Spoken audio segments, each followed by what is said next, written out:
Assalamualaikum warahmatullahi wabarakatuh. Jangan lupa untuk selalu memakai maskernya kemanapun kamu pergi.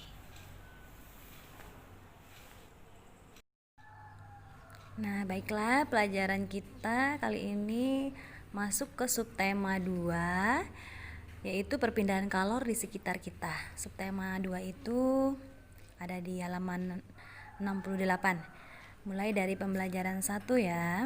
Nah, silakan anak-anak baca mulai dari halaman 68 masuk ke pembelajaran 1.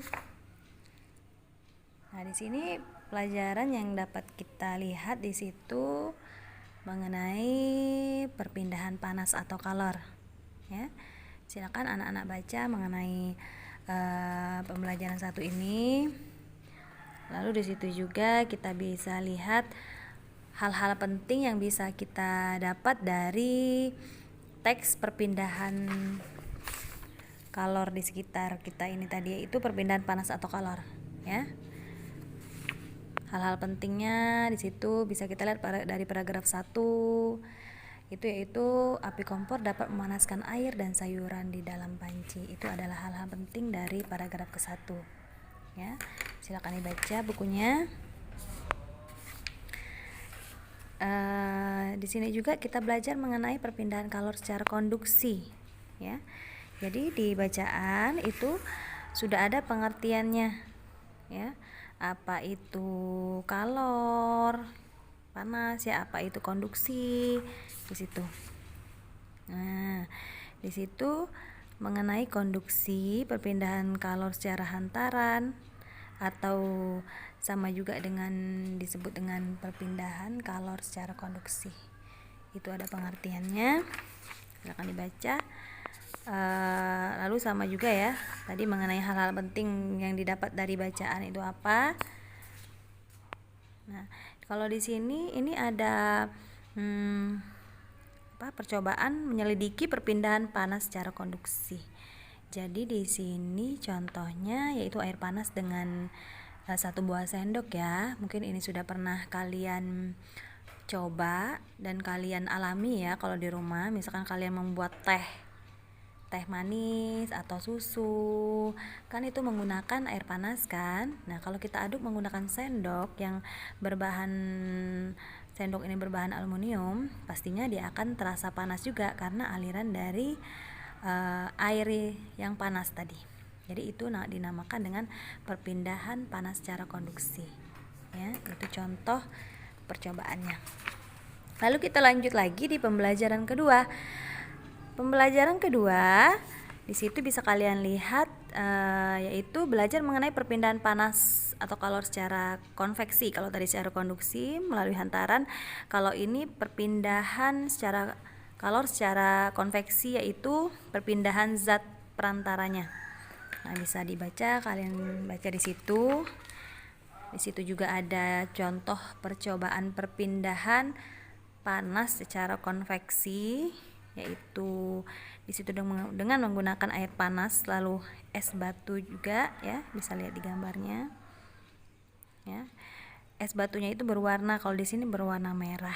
Lalu dituangkan es batu itu ke dalam air panas, ya. Es batu yang berwarna merah yang dituangkan ke dalam segelas air panas. Nah, dia hampir sama dengan ini ya, menyelidiki percobaan ini hampir sama kalau kita seperti membuat teh celup, ya kan. Teh celup itu kan biasanya kalau teh itu kan berwarna kuning kecoklat-coklatan ya.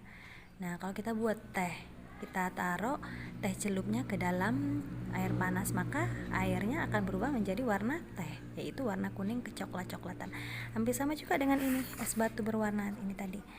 Mungkin kalian bisa coba kalau kalian mau coba di rumah ya. Ini akan berubah menjadi warna merah air panasnya. Kenapa? Karena dari es batu tadi. Jadi es batu yang beku tadi mencair karena terkena air panas. Mencair maka berubah dia menjadi warna merah karena es batunya berwarna merah. Di situ kalian juga belajar mengenai pola lantai dalam seni tari.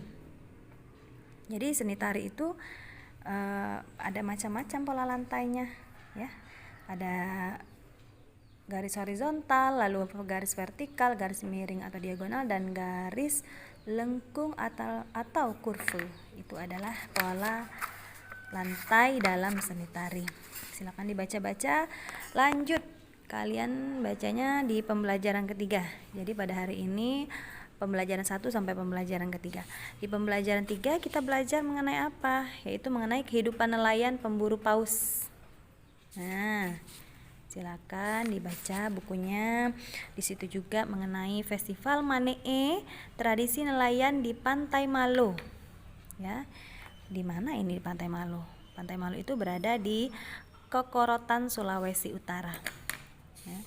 Silakan dibaca.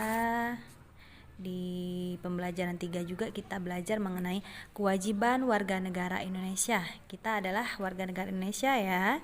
Nah, maka kewajiban kita apa? Bisa lihat di situ. Di situ juga tertuang dalam UUD, Undang-Undang Dasar 1945. Ada apa saja kewajiban kita di situ? Ya, silakan dibaca sampai halaman 104. Ya.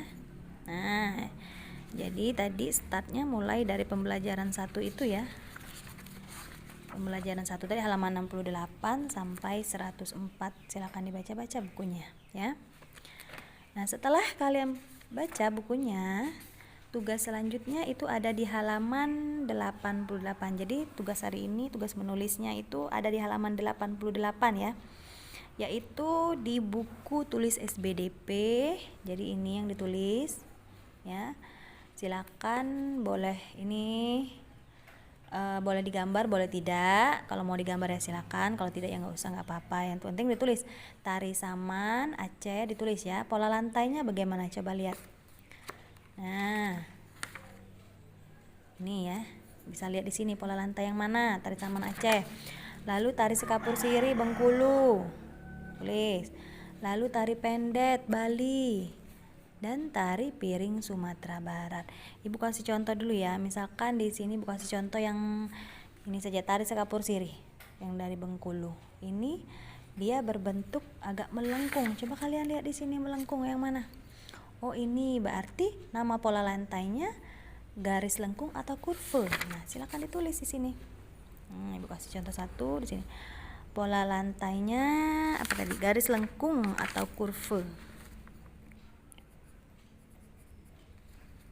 Garis lengkung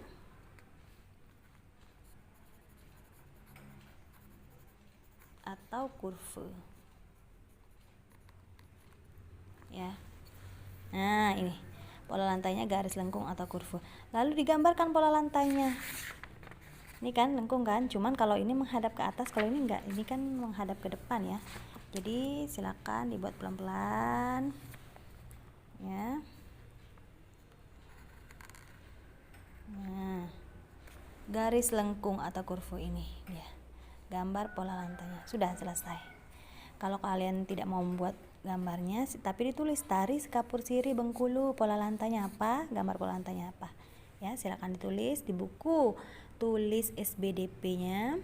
Tari saman Aceh, yang kedua tari sekapur siri Bengkulu, yang ketiga tari pendet Bali, lalu yang keempat tari piring Sumatera Barat. Oke, silakan dikerjakan, tetap semangat. Terima kasih. Wassalamualaikum warahmatullahi wabarakatuh. Baiklah, selamat mengerjakan tugas ya. Tetap semangat dong.